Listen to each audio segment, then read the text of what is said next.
Bismillahirrahmanirrahim. Assalamualaikum warahmatullahi wabarakatuh. Alhamdulillah wassalatu wassalamu ala rasulillah wa ala alihi wa sahbihi wa man tabi'ahu wa mawalah. 1, 2, 3 dan 4, 9, 10, 11 dan 12. Advokat mengundang Ustadz Abdul Somad sampai lupa COVID-19. Sebetulnya pantun ini hanya sebagai tradisi orang di bumi Melayu Daily, berpantun pembawa acara, berpantun pula awal. Dimulainya 1, 2, 3 dan 4, kita ikut pula 1, 2, 3 dan 4. Itu saja. Yang saya hormati bapak-bapak, keluarga besar Forum Komunikasi Advokat, tak dapat saya sebutkan satu persatu. Insya Allah semuanya dimuliakan Allah Subhanahu wa Ta'ala.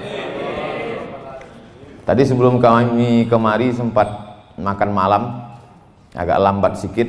Saya katakan ke Bang Iqbal, Ustadz Iqbal Sauki Pulungan LC, Bang cepat sedikit, nanti kalau kita lambat payah ini, nanti dipasangkan orang nih pasal-pasal karet ke kita. Perkara lama kita aja belum selesai, belum SP3 lagi, ini kaki ini sebelah masih tertambat lagi, jangan sampai kena kita pasal-pasal baru. Jadi menjadi advokat ini luar biasa. Selesai pengajian subuh, saya pun keluar dari masjid mau sarapan. Datanglah anak muda. Kata anak muda ini, Ustadz Somad, saya baru selesai S1. Fakultas apa? Fakultas Hukum. Oh, jadi sudah SH? Sudah Pak Ustadz. Rencana lanjut S2 MH? Tidak Pak Ustadz. Kenapa? Saya tak mau jadi pengacara. Banyak yang udah masuk neraka Pak Ustadz. Jadi kamu mau kemana? Aku mau ngambil S1 lagi Pak Ustadz. S1 apa? S1 Hukum Islam. Aku mau taubat, kata dia. Saya orangnya tidak mau menjudge orang, menghukum orang saya tak mau. Saya mengajak dia berpikir. Sambil jalan saya ceritakan sama dia. Kalau tanah ulayat, tanah nenek mama, tanah orang-orang tua kita diambil oleh perusahaan, satu batang karet yang ditanam oleh nenek moyang kita dulu dihargai 1.500 sebatang. Orang kampung tak punya duit untuk menyewa pengacara. Siapalah yang membela mereka? Lama dia diam. Siapa yang siap membela mereka yang tahu hukum konvensional? Sayalah Pak Ustadz, kata dia. Seandainya aku dikriminalisasi orang, dalam ceramah ada yang keseleo lidah, tersalah sedikit, rupanya diviralkan orang, ditangkap orang, tak ada duitku untuk membayar pengacara. Siapa yang membela aku di pengadilan? Lama dia diam. Terus saya tanya, masih kamu mau tinggalkan juga lagi ini? Insya Allah saya lanjut S2 Pak Ustaz. Oleh sebab itu kita ingin mindset orang berubah. Banyak orang beranggapan sesudah dia hijrah, setelah dia taubat, dia mau ikut pengajian, akhirnya dia tinggalkan ini semua. Aku udah kutinggalkan dunia ini Pak Ustaz, aku mau mati aja. Jadi kalau pengacara-pengacara ini taubat meninggalkan ini, siapa lagi yang bisa berkecimpung di sini? Siapa lagi yang membela alim ulama, para habaib? Siapa lagi yang membela orang-orang susah yang tidak mampu? Tapi ini ada dosanya Pak Ustaz. Dosa-dosa sedikit nanti ku carikan syafaatnya insyaallah. Oleh sebab itu maka ini perjuangan luar biasa. Perjuangan ini tidak hanya dalam tablik akbar, ceramah, khutbah, tausiah, wirid yasin. Tak sesederhana itu guys. Ini kita berhadapan dengan hukum. Kita berhadapan dengan bukan pula hukum fikih, usul fikih, qawaidul fikih, halal, haram, makruh, mubah, syarat, rukun, wajib, sunat, sunat muakkad. Bukan ini. Ini kitab undang-undang hukum pidana, kitab undang-undang hukum perdata, kitab undang-undang macam tadi itu. Bukan surat Al-Baqarah ayat 282, bukan itu sebutnya. Pasal sekian, ayat ini ada pula I-nya. Nah, siapa yang bisa menghafal itu? Ustadz sudah cukup banyak energi di kepalanya untuk membahas masalah Quran, hadis, ijma, qiyas, syar'u man qablana, saddu zara'i, qaulus sahabi, istihsan, istishab. Habis sudah energi di kepalanya. Maka ada beberapa orang yang diberikan Allah kekuatan ingatan, hebat cara bicaranya. Kalau saya perhatikan, kebanyakan pengacara itu dari 2 daerah. Pertama, Sulawesi, Makassar, Sulawesi Selatan. Yang kedua, Sumatera Utara. Lama saya berpikir, kenapa dari 2 daerah ini banyak pengacara? Setelah saya tengok, Ternyata dua dari daerah ini kalau ngomong tuh lantang. Kalau orang dari Sulawesi dan Sumatera Utara nih ngomong, salah pun dia macam-macam betul kita tengok. Yakin dia PD-nya tinggi. Nah itu. Oleh sebab itu ada juga orang benar, cuman gaya ngomong dia itu menurut pasal sekian ayat ini. Orang tuh yakin, iya apa tidak? Tapi kalau orang dari Medan ini paten kali dia. Oleh sebab itu maka ini bakat-bakat ini, bakat kemampuan mengingat pasal-pasal, bakat bicara yang lantang tegas dengan pilihan kata yang luar biasa, ditambah dengan keberanian, maka itu bekal yang luar biasa. Ada jaksa penuntut umum, ada hakim yang memutuskan perkara, ada terdakwa yang buta hukum tak mengerti, maka dia perlu orang yang menasehati dia. Nasihat itu advice. Orang yang menasehati itu, itulah dia para advokat, atau bahasa lainnya disebut dengan lawyer. Dalam bahasa Arab disebut dengan mustasyar. Mustasyar diambil dari kata syura. Syura diambil dari kata musyawarah. Maka kata Nabi, ma khaba man istasyara, tak sia-sia orang yang mau bermusyawarah minta pendapat orang yang mengerti hukum, wa ma nadima man istakhara, dan tidak akan menyesal orang yang mau beristikharah. Saya insya Allah diberikan Allah kesempatan untuk belajar fikih Islam, hukum Islam, Islamic law. Tapi dalam masalah hukum konvensional saya buta, saya tak paham. Maka ketika saya terjerat dalam suatu perkara, bahwa itu ceramah saya 6 tahun yang lalu di dalam masjid, pengajian subuh, bukan pula itu intisari ceramahnya, itu hanya menjawab pertanyaan orang. Lalu kemudian ketika diviralkan, saya tak dapat membela diri.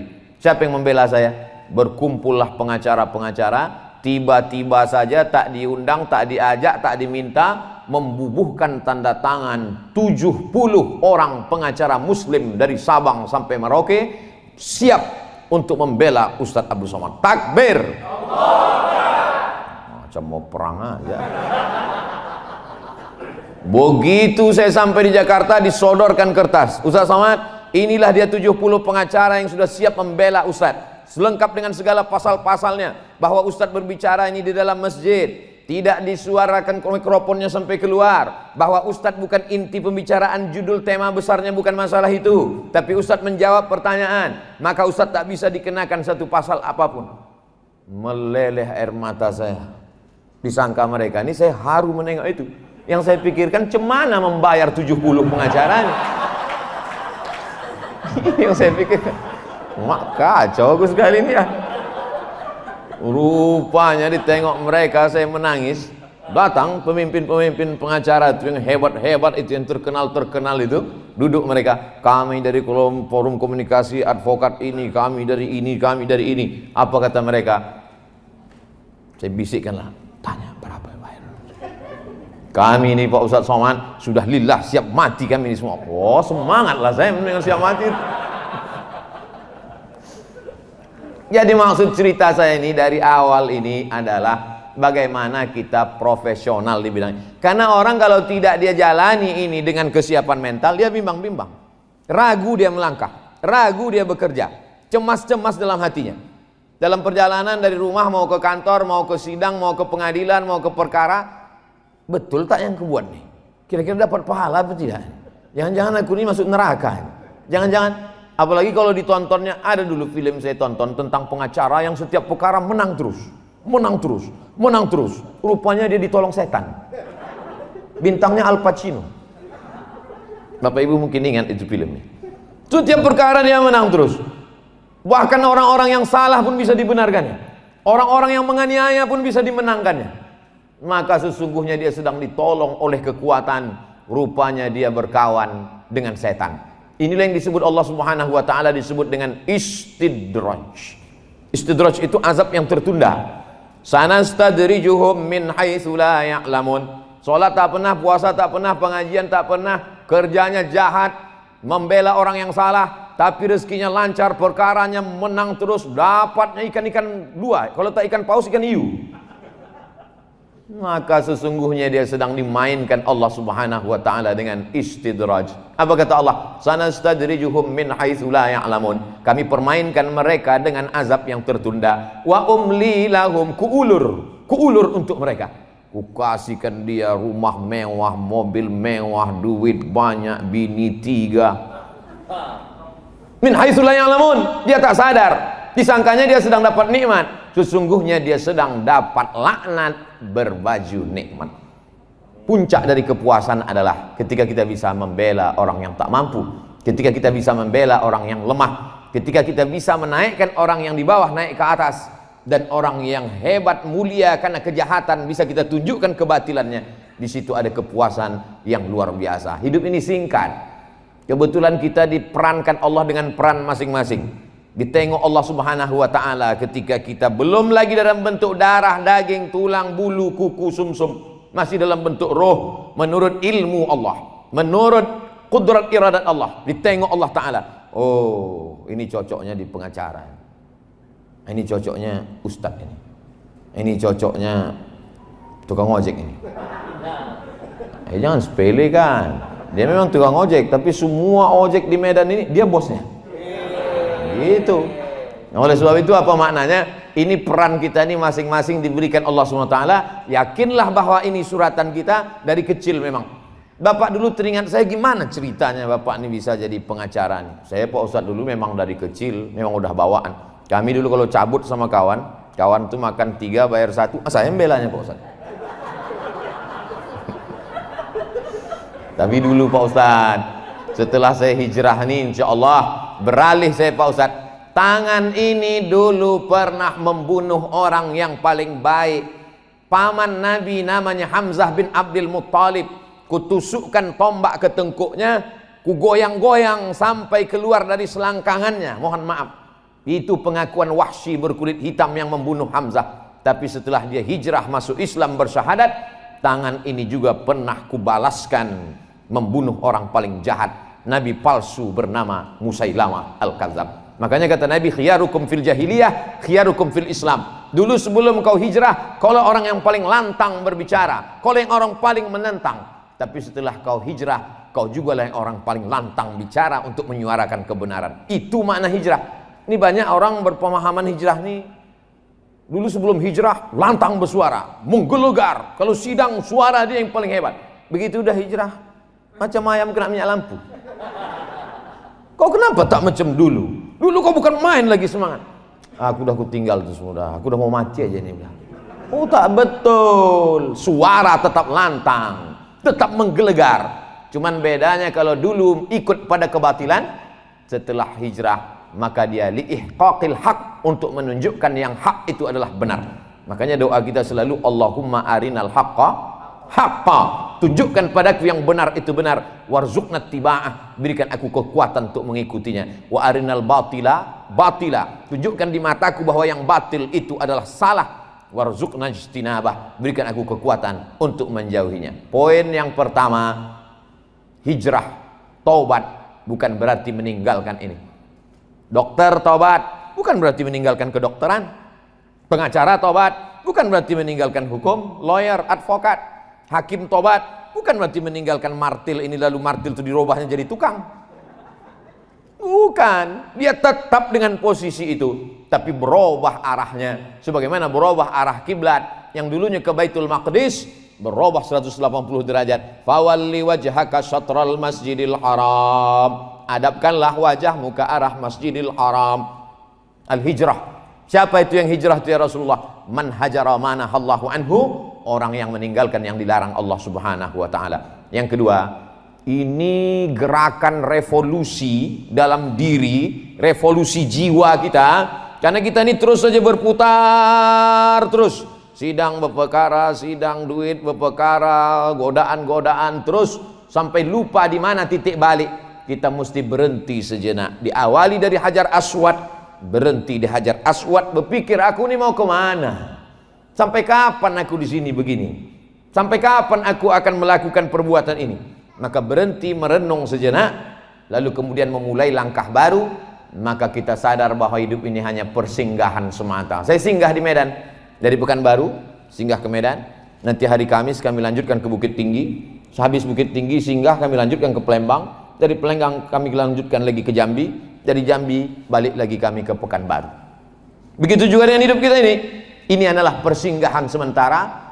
kebetulan singgah menjadi hakim, kebetulan singgah menjadi jaksa, kebetulan singgah menjadi pengacara, kebetulan singgah menjadi ulama, kebetulan singgah menjadi orang kaya. Tapi ini bukan tujuan kita. Tujuan kita adalah nanti tempat yang paling indah, hanya caranya macam-macam. Siapa di antara kita ini yang masuk surga duluan? Apakah ustadz atau pengacara? Tak ada yang tahu. Semuanya akan dilihat keikhlasannya. Ada orang yang tak pernah ceramah, tak pernah khutbah, tak pernah pengajian, tak pernah seminar, tak pernah lokakarya. Dia hanya sidang ke sidang, sidang ke sidang. Tapi rupanya dia sedang menolong orang susah, menolong fakir miskin, menolong orang teraniaya. Seorang ibu yang melahirkan, yang mengandung, yang membesarkan, tiba-tiba tak ada duitnya, dijualnya kayu anaknya sebesar 2 jari saja. Lalu kemudian dituntut di pengadilan. Datang seorang pengacara membelanya. Maka sesungguhnya kalau dilihat secara hukum ini tidak adil, tapi puncak keadilan adalah ketidakadilan. Oleh sebab itu gelambang daripada hukum itu adalah orang yang tertutup matanya. Kenapa? Karena mata tak pilih kasih. Karena mata hukum tidak memilah dan memilih. Di mana letak keadilan, disitulah ada kebenaran. Makanya ketika datang seorang mengadu kepada Nabi SAW, ya Rasulullah, ini ada seorang perempuan mencuri. Siapa namanya? Fatimah. Fatimah binti apa? Fatimah bintil Aswad. Aswad artinya hitam. Fatimah bintil Aswad, Fatimah anak Pak Hitam. Kepala suku, mencuri. Dalam Islam sudah jelas hukumnya. As-sariqu, pencuri laki-laki. Was-sariqatu, pencuri perempuan. Faqta'u aydiyahuma, potonglah kedua tangannya. Kata Nabi, potong tangan, tak ada cerita. Tapi ini kepala suku ya Rasulullah. Dikirimlah orang yang paling dicintai, disayangi Rasulullah SAW, anak angkat dari anak Nabi. Nabi itu punya anak angkat namanya Zaid bin Harithah. Zaid punya anak namanya Usamah bin Zaid. Usamah artinya singa, the lion. Lalu kemudian datanglah Usamah mengadu ke Nabi, ya Rasulullah, ini ada perempuan mencuri, tapi dia anak orang kaya, dia anak kepala suku, anak orang pembesar, anak pejabat, anak orang hebat. Bisa tak kalau diringankan hukumannya, jangan potong tangan? Dari rupanya Markus ini udah ada juga dari dulu. Lobi ke Nabi, bisa tidak? Merah wajah Nabi, marah Nabi. Apa kata Nabi? Inna ahlaka man kana qablakum. Inilah sebabnya umat-umat sebelum kamu dibinasakan Allah Subhanahu wa taala. Idza saraqa fihi mudha'if aqamu alaihi al-hadda. Kalau yang mencuri itu orang lemah, rakyat jelata, ditegakkan kepastian hukum. Wa idza saraqa fihi mul syarif. Tapi kalau yang mencuri itu syarif, orang mulia, anak kepala suku, anak orang kaya, anak pejabat, taroku, mereka biarkan. Inilah yang menyebabkan dunia ini hancur gara-gara perbuatan seperti ini. Wallahi demi Allah, kata Nabi, wallahi demi Allah, lau saraqat Fatimah binti Muhammad, kebetulan sama nama anak yang mencuri itu dengan nama anak Nabi. Seandainya Fatimah anak Muhammad yang mencuri, jangankan Fatimah anak si Aswad, anak Muhammad yang mencuri, laqata'tu yadaha, aku sendiri yang akan memotong tangannya. Begitulah kepastian hukum yang diajarkan Nabi SAW. Hukum tak pilih kasih. La farqa bainal arabi wal ajam. Tak ada beda antara orang Arab dengan orang yang bukan Arab. Wala farqa bainal abyadi wal aswad. Tak ada beda antara orang berkulit putih dengan kulit hitam. Kullukum min Adam, semua kamu dari Adam. Wa Adam min turab, Adam dari tanah. Maka dari tanah akan kembali kepada tanah, akan masuk ke lubang tanah, akan dimakan cacing tanah. Oleh sebab itu prinsip itulah yang ditanamkan dalam diri setiap hari, setiap pagi, setiap petang. Supaya ingat kita pada mati. Nafsu ini kalau dipeturutkan mau ini, mau ini, mau ini. Sampai kata Nabi SAW, "Lau kana libni Adam wadiyan min turab." Seandainya manusia itu punya satu lembah dari emas, seandainya manusia itu lau kana libni Adam wadiyan min zahab, seandainya manusia itu punya lembah dari emas, la tamanna ayyakuna lahu wadiyan akhar. Dia akan minta lagi, minta lagi, minta lagi. Kita sekarang sampai pada masa masyarakat konsumtif. Mazhabnya konsumerisme, akidahnya wujudiyah, wujud, yang wujud itulah yang ada, yang tak ada wujud tak ada. Sorga tak ada wujud, berarti tak ada. Malaikat kiraman katibin tak ada wujud, berarti tak ada. Neraka tak ada wujud, berarti tak ada. Sampai pada puncaknya Allah tak wujud, mana Tuhan itu? Na'udzubillah. Ini yang disebut dengan wujudiyah. Wujud itu bahasa orang sekarang materi. Orang yang meyakini hanya yang ada saja disebut dengan materialisme. Matre, ada yang wujud, rumah wujud, mobil wujud, cincin wujud, gelang wujud. Mungkin bapaknya tak seberapa, Tapi yang bergelang, yang bercincin ini bang, aku kemarin undangan gelangnya hampir sebesar rantai sepeda. Masa abang sebesar ini kelingking juga lagi? 2 gram dulu akad nikah 80 tahun yang lalu. Bangkitlah semangat. Karena ada perkara-perkaranya bang, mainkan dulu pasal-pasal itu kenapa? Oleh sebab itu maka luar biasa. Oleh sebab itu ibu-ibu hadir pengajian, bapak-bapak hadir. Ini semua adalah, kalau tadi disebutkan ada kejujuran, ada kebaikan, ada integritas, mustahil. Ini hanya kata-kata yang keluar lipstik dari tepi bibir, dari ujung lidah saja. Kalau tidak mendekatkan diri kepada Allah SWT, kalau tidak ingat mati. Saya dalam sebulan itu paling tidak sekali menengok orang mati sakaratul maut, ikut menengok orang sakit. Saya dalam dunia ustadz. Ustadz itu setannya ada juga, cuman tak banyak-banyak kali. Tetap saya bagaimana mengingat mati ini, langsung datang ke kubur, menengok liang lahat untuk ingat, hai Abdul Somad, bahwa kau akan mati. Oleh sebab itu bapak-bapak pengacara, ibu-ibu pengacara tentu lebih banyak lagi. Kalau bisa tiap-tiap hari. Kalau bisa syukur yang rumahnya dekat kuburan. Saya ini Pak Ustadz rumah dekat kuburan. Sekali pulang ke rumah 2 kali lewat kubur. Mau pergi lewat, mau balik lewat. Nah, itu bagus sekali. Saya dulu sempat saya buat gambar di handphone tuh, gambar kubur. Ketua masjid meninggal. Sampai saya ke tempat penguburan, sunyi. Saya tanya bapak tukang gali kubur, Pak, bapak udah lama kerja sini? Sudah Pak Ustaz. Kenapa diukur pakai bambu? Jadi rupanya orang menggali kubur ini tidak pakai meteran. Saya tengok pakai bambu. Kenapa pakai bambu tak pakai meteran? Banyak yang ukuran ini berubah Pak Ustaz. Diukur 1 meter 50, 1 meter 60, pas nanti jenazah datang, rupanya mengecil lubang itu, disalahkan tukang gali. Maka kalau pakai bambu tak mungkin salah, nampak mengecil. Tak sabar tanah itu ingin menjepit. Hati-hati nih yang masalah-masalah tanah. Oleh sebab itu maka di situ baru saya tahu, oh jadi pengalaman bapak selama ini memang nampak berkurang Pak Ustadz. Mendengar, mana jenazahnya? Ustadz Somad terlalu cepat datang, jenazah belum datang katanya. Itu sempat saya berdialog sama dia, saya keluarkan handphone, saya fotolah liang lahat itu. Saya foto liang lahat, saya simpan ke handphone. Maka setiap menengok handphone tuh ingat mati. Ingat mati. Ini bagus juga. Tapi sekarang udah saya robah dah. Asalnya itu malam, jam 2 malam pulang pengajian sendirian. Saya kalau di dalam kota sendirian. Masuk telepon saya buka, datang pula takut saya sendirian. Nah, oleh sebab itu maka bagus ini ingat-ingat mati ini. Karena kata Nabi SAW ada nasihat yang tak berbunyi.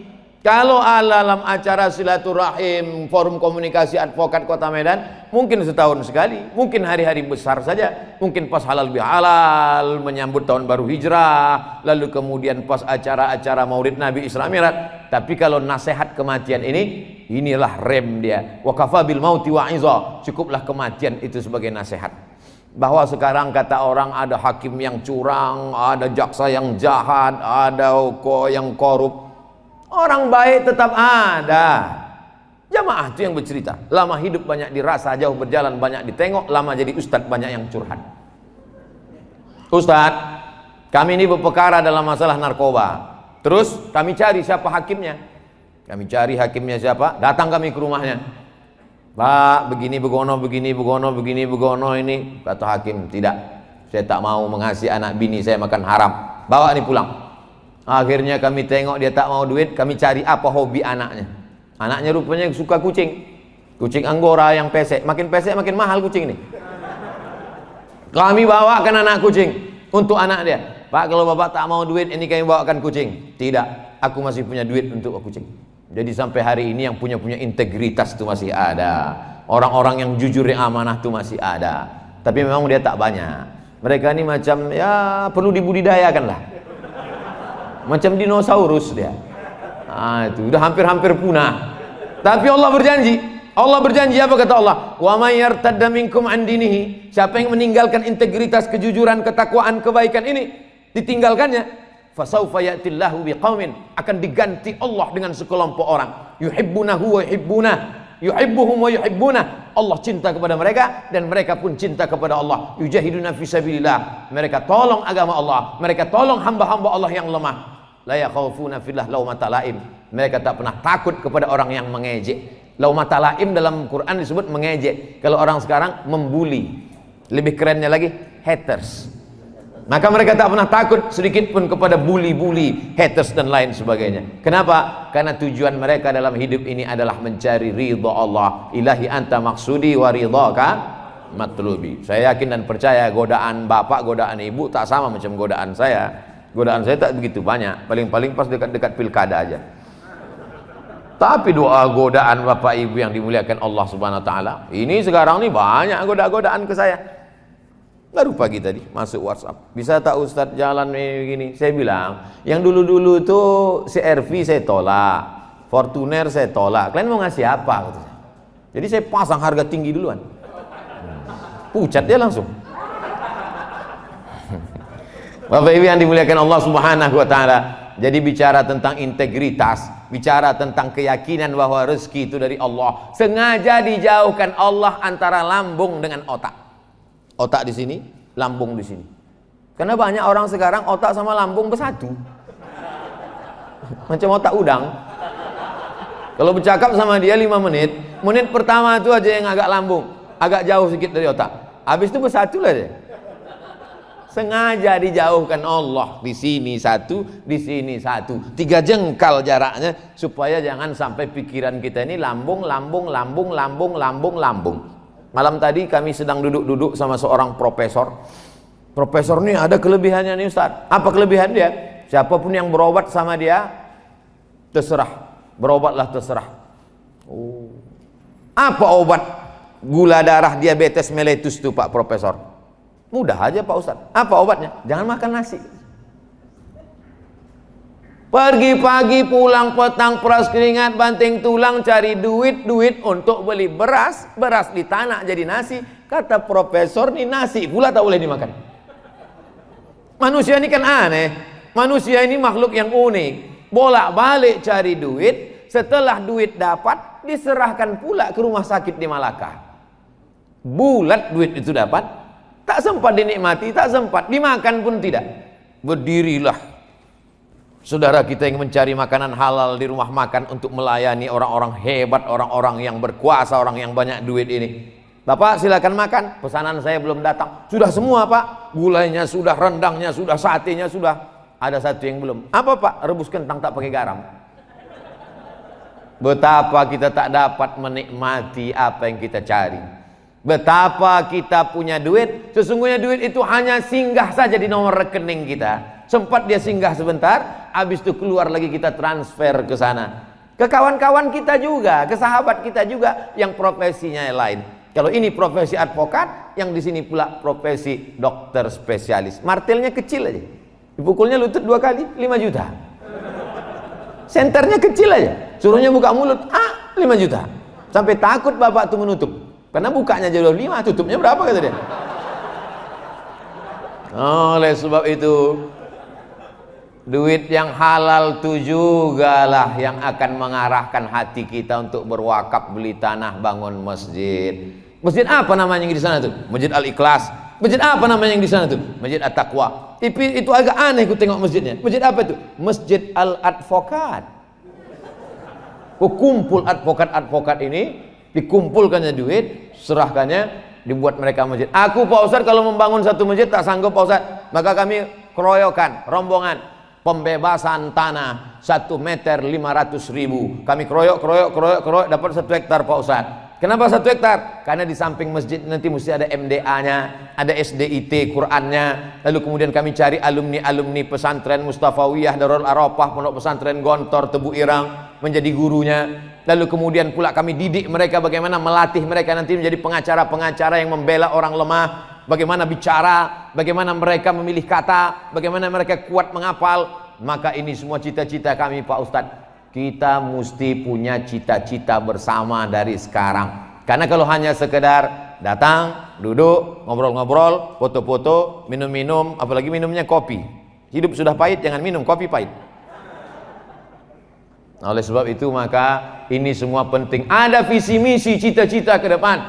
Man bana masjidan, siapa yang bangun masjid, banallah mithlahu baitan fil jannah, dibangunkan Allah untuk dia satu tempat dalam surga. Pak Ustadz ini ada duit Pak Ustadz. Terus ragu aku duit ini, dibilang putih kali tidak, dibilang hitam kali tidak, agak abu-abu lah Pak Ustadz. Serahkan. Mau Pak Ustadz? Jangan, aku tak mau yang abu-abu nih. Nah, ini kita serahkan untuk masalih kepentingan banyak. Orang banyak akan menikmatinya. Mati kita, itulah yang akan menerangi kubur, itulah yang akan menolong di alam barzah. Karena kalau diperturutkan dunia ini tak bertepi, macam minum air laut, makin diminum makin haus, makin diminum makin ingin, puncak, puncak, puncak, puncak. Tak sampai kita pada puncak kenikmatan. Nikmat yang paling nikmat adalah ketika menolong agama Allah Subhanahu wa taala. Dulu saya di mana-mana kalau ceramah, apa kata protokol? Berikut ini mari kita dengarkan tausiah yang akan disampaikan oleh Dr. Abdul Somad LCMA. Asal naik saya ke atas, mohon maaf jamaah, saya klarifikasi, saya belum doktor. Itu hanya doa saja dari protokol. Dalam hati saya, nanti kalau aku udah doktor, ku buat kartu nama ini sepanjang perangko, sepanjang amplop. Tapi ternyata tidak juga. 24 Desember 2019 dapat saya doktor dari Sudan. Setelah 3 tahun proses perjalanan. Habis itu diundang saya ke Universitas Islam Brunei Darussalam, Universitas Islam Sultan Syarif Ali, diberikan visiting profesor. Habis itu ditulislah nama. Sampai sekarang tak punya kartu nama. Disinilah baru nama saya disebutkan sepanjang-panjang selengkap-lengkapnya. Datuk Sri Ulama Setia Negara Kiai Jagal Mangku Dilaga, Profesor Dr. Abdul Somad LCMA. Tinggal satu aja yang belum disebut, almarhum. Panjang-panjang umur ceramah, baru di komunikasi, forum komunikasi advokat nih. Memang betul loh, advokat itu detail dia, setiap kata itu ingat dia. Karena dia memang kalau salah sedikit langsung kena kan, nampaknya. Oleh sebab itu maka ketelitian, kedetilan, ketajaman analisa, kehebatan menghafal, kecakapan untuk menyampaikannya, itu adalah bakat yang tak dimiliki orang lain. Pengacara dengan ustadz itu beda-beda tipis aja itu. Bedanya kalau pengacara itu dia bicara di depan hakim, bicara di depan terdakwa, bicara di depan jaksa, bisa didudukkannya semua. Dia hebat, berhadapan dengan polisi, berhadapan dengan perusahaan-perusahaan besar, berhadapan dengan preman, kena teror, macam-macam. Saya berhadapan dengan pengacara-pengacara di daerah minoritas. Luar biasa perjuangan mereka. Apa kata mereka waktu saya datang? Kami ini semangat karena Ustadz Somad. Kami tengok Ustadz semangat, kami pun bersemangat. Dalam hati saya, aku pun semangat karena kalian pula semangat. Jadi pada hakikatnya kita adalah saling menyemangati, saling bersama, berjamaah, itulah datang kekuatan kita. Alaikum bil jamaah. Malam ini orang semua akan tahu di mana Ustadz Somad itu ceramah. Ustadz Somad ceramah bersama forum komunikasi advokat Kota Medan. Besok di-share beritanya. Apa kata haters tuh yang kalian ganggu, ngeri-ngeri sedap kita nanti. Diperkarakan. Baru tahu dia. Bagus juga sering-sering. Udah lama saya ceramah ke Medan ini, baru kali ini diundang advokat. Mungkin kalau dari dulu tak banyak kali apa itu. Perlu kita sering-sering dekat pengacara nih, biar jangan apa kali haters itu kan. Saudara yang dimuliakan Allah Subhanahu wa taala. Yang pertama bahwa jangan tinggalkan ini, karena kalau kau tinggalkan belum tentu ada orang yang lebih baik daripada engkau. Kalau kau tinggalkan tempat ini, apakah kau yakin ada orang lebih baik, lebih suci, lebih berintegritas, lebih jujur, lebih baik daripada engkau? Belum tentu. Maka kau tetap duduk di sana, kau berusaha untuk takut kepada Allah, karena bakat itu tak semua orang memilikinya. Tapi hidup ini harus ada remnya. Sering-sering masuk ke ruang ICU, tengok orang sakit. Di ruang ICU itulah kau baru bersyukur. Selama ini kalau kau bicara lantang, hakim jelas mendengar kata-katamu. Terdakwa yang tersudut bisa bangkit semangatnya karena kau bela, karena kau mengerti hukumnya. Jaksa yang menuntut bisa sadar bahwa sebenarnya ada tuntutan yang keliru karena kau meluruskannya. Maka ini adalah amal. Jadi jangan anggap amal soleh. Banyak orang menganggap amal soleh itu baca yasin, tahlil. Kalau cuma baca yasin, tahlil, siapapun bisa. Hebat kali bupati kami ini Pak Ustadz. Apa hebatnya? Hari Jumat dia sholat Jumat Pak Ustaz. Apa pula amal bupati sholat Jumat? Hebat kali bupati kami ini Pak Ustaz, wali kota kami ini, gubernur kami ini Pak Ustaz. Apa amalnya? Dia puasa Senin Kamisnya tak tinggal Pak Ustaz. Mama pun bisa begitu. Yang dimaksud amal hebat itu adalah suatu perbuatan yang tak bisa dilakukan orang lain, tapi bisa dilakukannya karena jabatannya. Itu baru amal luar biasa. baca Yasin, sholat Jumat. Kemarin dia bisa pula jadi khotib Pak Ustadz. Khotib tak usah dia, serahkan aja sama Ustadz. Kalau dia mau berbuat dengan kekuasaannya, dengan jabatannya, dengan popularitasnya, maka pengacara cukup dengan ilmunya, dengan keahliannya, dia bela orang tak mampu, maka disitulah kelebihan, diangkat Allah Subhanahu wa ta'ala derajatnya. Siapa yang membela dia? Maka tak bisa sendirian. Alaikum bil jamaah, berjamaah. Dan ternyata acara ini tidak hanya forum komunikasi advokat, tapi bekerja sama. Forum komunikasi advokat. Cobalah tengok timbangannya itu, adil. Ini bukan timbangan pasar. Kalau timbangan pasar pasti dia miring sebelah. Timbangan pasar pasti miring sebelah, karena ada yang ditimbang, ada yang menimbang, ada neraca, ada alatnya. Tapi ini adalah timbangan keadilan yang sama rata. Lalu kemudian pula disupport oleh Khazanah Santri Indonesia. Ada pula Terapel Adliyah Amanah Utama. Ada pula Kopi Kapten. Ada pula Kopi Telat Nikah. Udah disampaikan tadi, yang udah nikah jangan nikah sekali lagi katanya. Mungkin itu pesan dari ibu-ibu itu. Ibu-ibu ini nama jamaahnya M3. M3 itu artinya mak-mak milenial. Bapak Ibu yang dimuliakan Allah Subhanahu wa taala, siapalah di antara kita ini nanti yang paling banyak amalnya di hadapan Allah? Tak ada yang tahu. Ada orang yang amalnya nampaknya banyak, ceramahnya banyak, hebat, populer. Ternyata di hadapan Allah diambil debu macam tepung dihembuskan. Habaan mansura, macam debu dihembus angin. Datanglah Abdul Somad bertanya kepada Allah, ya Allah, mana amal ceramahku dulu ya Allah? Sudah habis diambil oleh subscriber, viewer dan follower. Habis. Kam min masyhurin fil ardi walam yakun ma'rufan fis sama. Berapa banyak orang yang populer, terkenal di bumi tapi tak dikenal oleh malaikat di langit. Tapi ada orang yang tak dikenal sebagai ustadz, dia tidak khotib Jumat, dia tidak menjadi imam, dia dianggap orang biasa saja, penampilannya mungkin dianggap sebagai preman, dia hanya masuk keluar masuk pengadilan, tapi rupanya amal dia penuh keikhlasan, menolong hamba-hamba Allah yang teraniaya, melaksanakan pesan Nabi. Apa kata Nabi? Unsur akhaka zaliman au mazluman, tolong saudaramu yang menzolimi atau yang dizolimi. Sahabat bingung, kalau menolong orang yang dizolimi kami bisa, tapi menolong orang yang menzolimi macam mana menolong dia? Kata Nabi, angkat tangannya. Ada orang punya kekuasaan, ada orang punya jabatan, menzolimi orang lain, dia angkat tangannya. Itulah yang dimaksud Nabi dakwah dengan tangan itu. Man ra'a minkum mungkaran, siapa di antara kamu yang melihat kemungkaran, falyughayyirhu biyadihi, dengan tangan. Tak sanggup dengan tangan, fabilisani, dengan lidah. Tak sanggup dengan lidah, fabiqalbihi, dengan hati. Saya dengan hati aja lah Pak Ustaz. Tak bisa, karena kau punya jabatan, kau punya SK, kau punya tempat praktek, kau punya kenalan-kenalan, kau punya link. Maka manfaatkan ini dalam rangka watawasau bil haq watawasau bisabr. Bapak Ibu yang dimuliakan Allah Subhanahu wa taala, pasang target-target. Kami komunitas ini akan membuatkan santunan anak yatim fakir miskin. Kami komunitas ini akan membangun masjid. Untuk tahun 2021 pembebasan tanah dulu. Tahun 2022 kita akan buatkan SDIT, SMPIT, SMAIT. Tahun 2023 target terus berjalan. Masalah kepengurusan berganti hari, berganti musim berubah, tapi program-program tetap jalan. Itulah yang akan kekal abadi. Lain daripada itu akan tinggal.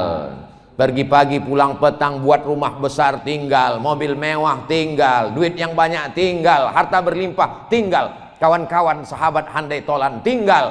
Yang kekal abadi bersama di alam barzah yarji usnani, yang dua ini pulang ke rumah. Komunitas advokat semuanya pulang ke rumah. Yang tetap menemani di dalam hanya satu saja, wa yabqa wahidun, tinggal satu. Apa itu? Wa amaluhu, amalnya. Oleh sebab itu, kalau Bapak Ibu masih lagi berada dalam silaturahim yang baik, tetap kita jaga silaturahim. Jadi yang tepat itu sebetulnya silaturahim. Adapun di sini ditulis silaturahmi, mungkin yang membuat baleho ini anggota HMI.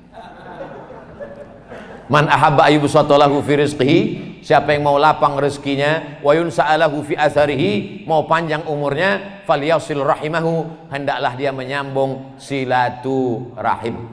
Tapi tak salah juga kalau mau dibuat silaturahmi mungkin bahasa Indonesia, tapi kalau bahasa Arabnya silaturahim. Dengan bersilaturahim ini panjang umur. Bagaimana dengan orang yang tak mau bersilaturahim? Kata Nabi, la yadkhulul jannah, tak masuk surga. Qati'ur rahim, tak masuk surga orang yang memutus tali silaturahim. Puasa sunat rajin, banyak berinfak, berwakaf, bersedekah, tapi memutuskan tali silaturahim, la yadkhulul jannah, tak masuk surga. Qati'ur rahim, orang yang memutus tali silaturahim. Membangun pribadi advokat yang bertakwa. Takwa, ta itu tawadu, wa iya. 4 huruf kata Imam Al-Qusairi. Yang pertama itu ta, tawadu, rendah hati. Tapi tawaduknya pengacara bukan menunduk. Tawaduknya pengacara dia mesti lantang, matanya mesti tajam. Tawaduknya pengacara suaranya mesti menggelegar. Saya tak mau selesai acara ini besok semua pengacara tawaduk. Bapak Hakim, habislah. Zaman Nabi, zaman sahabat Nabi, pergilah Sayyidah Aisyah ke pasar. Lalu kemudian ada di depan tepi pasar itu orang yang pakaiannya kumuh, gayanya mau mati. Ditanya Aisyah lah. Sayyidah Aisyah bertanya, "Man hadzal rajul?" Siapa orang ini? Dijawab orang di pasar itu, "Azhadun nas." Inilah orang yang paling zuhud. Inilah orang yang paling zuhud di antara kami. Apa kata Sayyidah Aisyah? Kana Umar azhadan nas. Umar bin Khattab itu orang paling zuhud. Umar bin Khattab orang paling zuhud. Idza takallama asma, kalau dia bicara suaranya lantang. Wa idza masya asra, kalau dia berjalan langkahnya tegap. Wa idza daraba auja, kalau dia memukul pukulannya keras. Itu orang zuhud, itu orang tawadhu. Jadi jangan bayangkan tawadhu itu justru di depan orang-orang yang sombong, depan orang-orang angkuh, justru kita boleh angkuh. At-takabbur lil mutakabbir shadaqah. Sombong kepada orang yang sombong, sedekah. Nah, jadi dalam berperkara itu kalau ada orang yang petantang petenteng, sombong pula kita. Kalau ada orang yang gayanya sengak betul, kasih dia 2 kali. At-takabbur lil mutakabbir shadaqah. Sombong kepada orang yang sombong, sedekah. Bukan hadis Nabi. Ucapan Imam Muhammad bin Idris Asy-Syafi'i, meninggal tahun 204 Hijrah. Artinya apa? Tepatkan pada tempatnya. Maka saya tengok penampilan pengacara-pengacara itu. Pengacara itu luar biasa. Saya tengok sepatu-sepatu pengacara, terpleset lalat di situ. Kenapa? Karena dia berhadapan dengan orang-orang ya. Kalau dia berhadapan dengan orang kaya, jangan sampai mental dia down. Kalau nampak orang kaya itu pakai cincin 3, pakai 4. Kalau ditengoknya orang kaya itu pakai jam emas, pakai pula jam warnanya aja emas. Jangan emas, karena emas haram. Kau pikir kau aja yang bisa, aku lebih bisa lagi. Kalau nampak dia lari 120, gas 140. Tapi rem ingat-ingat juga. Pula kelewatan kan? Oleh sebab itu mana tawadhu? Kapan kita tawadhu, rendah hati, rendah diri, suara pelan? Ketika berhadapan dengan orang miskin, dengan orang susah, di hadapan Allah, rendahkanlah dirimu. Ini kadang banyak orang nih kalau di depan orang miskin, dia yang petantang-petenteng. Di depan pejabat, depan tentara, depan polisi, depan orang punya kuasa, apa dia ciut? Itu bukan tawadhu. Tawadhu itu adalah menempatkan sesuatu pada tempatnya. Nah, yang pertama takwa itu adalah tawadhu. Yang kedua qanaah. Qanaah itu merasa cukup. Cukup. Hidup ini kan cuma 2, makan, pakai. Cuman itu. Sebelum ke sini kami makan. Habis itu pakai. Pakai sepatu, pakai celana, pakai baju, cukup. Ini ada orang sampai berdiri sampai 50 juta. Sepatu 10. Tegores sedikit menangis. Celana 7, baju apa biasa aja. Kau menjadi orang kaya bukan karena bajumu harga 5 juta, tapi kau beli baju 50.000 yang 4.950.000 kau serahkan ke fakir miskin anak yatim. Itulah baru kau kaya. Kau kaya bukan dengan mobilmu yang mewah yang mahal. Kau kaya adalah dengan kesederhanaanmu, tapi bisa kau berikan. Makan paling banyak orang nambah 2 kali. Tadi kami makan, Mas, tambuh 2 kali. Tak ada orang sampai 3 kali tambuh. Kalau ada tambuh sampai 3 kali perlu diperiksa ususnya berapa meter panjangnya itu. Hidup ini cuma 2, makan, pakai. Yang kedua pakaian. Pakaian paling banyak. Saya karena malam, saya pakai baju yang tebal. Paling banyak 2 lapis. 1 lapis di dalam, 1 lapis di luar. Paling banyak 3 lapis yang pakai jaket. Kalau sampai ada 4 lapis itu bukan kaya, demam. Sakit. Oleh sebab itu hidup ini kalau cuma makan pakai, kita udah selesai dengan itu. Kita tak lagi berpikir mau rumah sebesar lapangan sepak bola, mau mobil mewah, selesai. Kita sudah selesai dengan itu. Makan sudah, pakaian sudah, qanaah. Iqna' bima qasamallahu lak takun aghnan nas. Merasa cukup dengan pemberian Allah, maka kau akan amat sangat berkecukupan. Jadi kalaupun para lawyer, pengacara ini sibuk mencari perkara, sibuk, orang menjauhi perkara, dia mencari perkara. Kalaupun dia sibuk, maka sesungguhnya ada target-target yang ingin dia capai. Ada target-target akhirat oriented, tujuan yang mau dia pasang. Wara, menjauhkan diri dari yang subhan, abu-abu. Ustaz Somad, itu pernah kami bawakan duit 1 koper Pak Ustaz. Terus kami bukakan, kami tunjukkan. Apa kata dia? Aku tak mau mengasih anak biniku makan haram. Tutup, bawa balik. Terus gimana Pak? Transfer aja.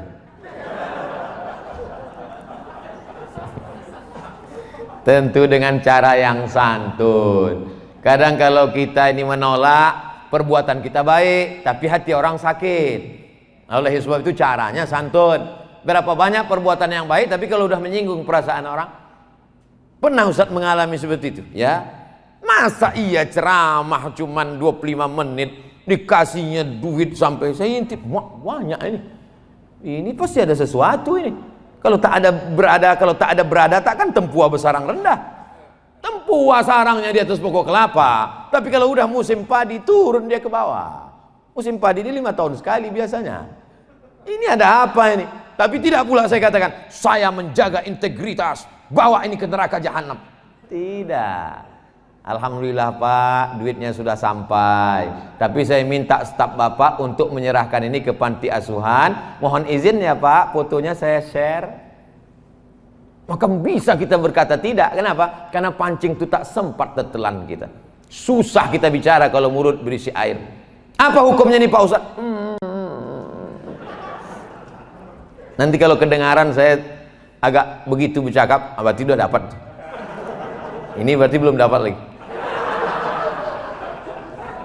Oleh sebab itu integritas ini. Ustadz boleh kayak foto KTP-nya? Boleh KTP. Alhamdulillah. Untuk apa nih Pak? Ada nanti mau kirim insya Allah. Alhamdulillah. Ini udah di jalan Pak Ustadz. Gimana? Bisa diterima? Tolong kirimkan gambarnya. Inilah yang lama diingin-inginkan. Minta perlu digas. Baru niat aja udah lancar kencang. Saking kan hebatnya. Gimana Pak Ustadz? Insya Allah. Tapi nanti kalau sudah sampai di rumah saya serahkan ke panti asuhan, boleh ya Pak? Oh enggak, saya ngasih Ustadz. Tapi saya tak bisa, rumah saya kecil, gerasi tak banyak. Nanti kena panas diambil pencuri, perampok. Saya tak ada pengawal, tak ada security. Saya bukan pejabat. Jadi saya serahkan ini ke panti asuhan. Jangan. Jadi gimana? Kalau gitu saya ambil balik. Kata, ya tak apa-apa. Artinya apa? Caranya lembut. Lebih baik lembut mengena daripada keras tak kena. Apa gunanya keras tak kena? Yang lebih bagus memang keras kena, macam Mike Tyson. Tapi kita kan tak sampai macam itu. Nah oleh sebab itu maka ini adalah qanaah. Tawadhu sudah, qanaah sudah, wara sudah. Iya, yang paling ujung yakin, punya keyakinan bahwa anak-anak kita itu sudah dijamin Allah rezekinya. Kan itu yang merusak kita. Kita mungkin makan udah cukup, pakaian sudah cukup, tapi anak kita sebelum tidur malam terpikir, cemana lah sekolah anakku nanti.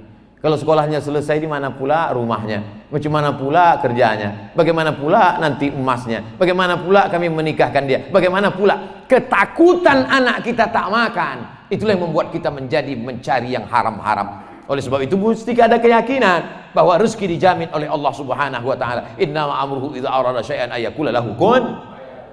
Ada rupanya di antara kita ini yang keluar dari rahim ibu kita membawa pakaian satu setel.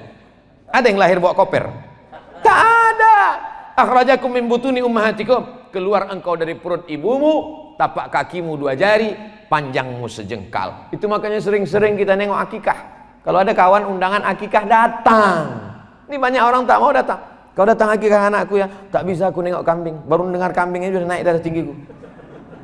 Datang untuk melihat diri kita dulu, bahwa sekarang kita jadi pengacara terkenal, kita menjadi populer, menangani perkara-perkara besar. Begitu juga dengan anak-anak kita ini, rezekinya dijamin Allah. Kita didik saja mereka agama, masuk sekolah tafsir Quran, masuk sekolah tahfiz, masuk pesantren. Setelah itu terserah dia mau jadi apa, tengok bakatnya masing-masing. Aku udah jadi pengacara Pak Ustadz, anakku nih mau lebih hebat lagi dari pengacara. Mau jadi apa anak bapak ini? Ku tengok kemana-mana bawa martil, nampaknya masuk fakultas hukum jadi hakim nanti nih Pak Ustadz, hakim konstitusi Pak Ustadz. Terserah bakat dia mau kemana. Saya mau anak saya ke Mesir lah Pak Ustadz. Yang mau ke Mesir ini bapak apa anaknya? Saya Pak Ustadz. Kalau gitu bapak aja pergi. Jangan paksa anak-anak kita. Tapi untuk yang dasar nih wajib kita paksa. TK Quran, SD Quran, SMP Quran, SMA Quran. Untuk kuliah terserah kau mau kemana. Aku mau ke Amerika ya, tak apa-apa. Otak kau Amerika, hati kau tetap la ilaha illallah Muhammadun Rasulullah. Aku mau ke Jepang ya, bagus kau ke Jepang. Dulu Jepang menjajah kita, aku jajah pula anak-anak gadis Jepang tuh, kau Islamkan dari sana. Jangan sampai selop Jepang tuh aja kita pakai. Oleh sebab itu maka silakan dia sekolah. Dia silakan terbang sejauh mata memandang. Di hari petang dia akan pulang karena dia tahu di mana letak sarangnya. Di mana dia? Dia akan balik ke Medan, Sumatera Utara, membangun negeri kita menjadi baldatun thayyibatun wa rabbun ghafur. Amin. Bertakwa dalam memperjuangkan keadilan. Yang kita perjuangkan bukan perut kita, yang kita perjuangkan bukan nama kita, yang kita perjuangkan bukan pribadi kita. Yang kita perjuangkan adalah keadilan. Salah satu dari nama Allah Asmaul Husna adalah Al-Adlu, keadilan. Kalau mau dekat kepada takwa, dulu huwa aqrabu littaqwa. Bersikap adillah engkau, itu mendekati kepada takwa. Ayat itu pula dibacakan pengacara tadi. Hampir bahan saya habis. Saudara yang dimuliakan Allah Subhanahu wa taala. Tadi saya mulai jam 8:30, sekarang jam 9:30. Di mana-mana saya ceramah selama di Medan ini dikasih orang mimbar. Baru di tempat pengacara inilah tak dikasih mimbar. Kasih. Kita tak bisa minta kan, khawatir kita dikenakannya nanti pasal-pasal karet. Saudara yang dimuliakan Allah Subhanahu wa taala, sampai akhirnya kita mati menghadap Allah. Saya sekarang umur dah 43 tahun. Kalau menurut hitungan Nabi Muhammad 63, lama lagi memang. Tapi kalau ditengok kawan-kawan sekolah dulu, kawan SD udah banyak meninggal, kawan SMP lagi, ditambah lagi Covid, diabetes meletus, jantung koroner, macam-macam nama penyakit. Maka selalu kita ingat mati. Saya hanya berharap kalaupun ditambah Allah umur ini, hendaknya bertambahlah amal soleh.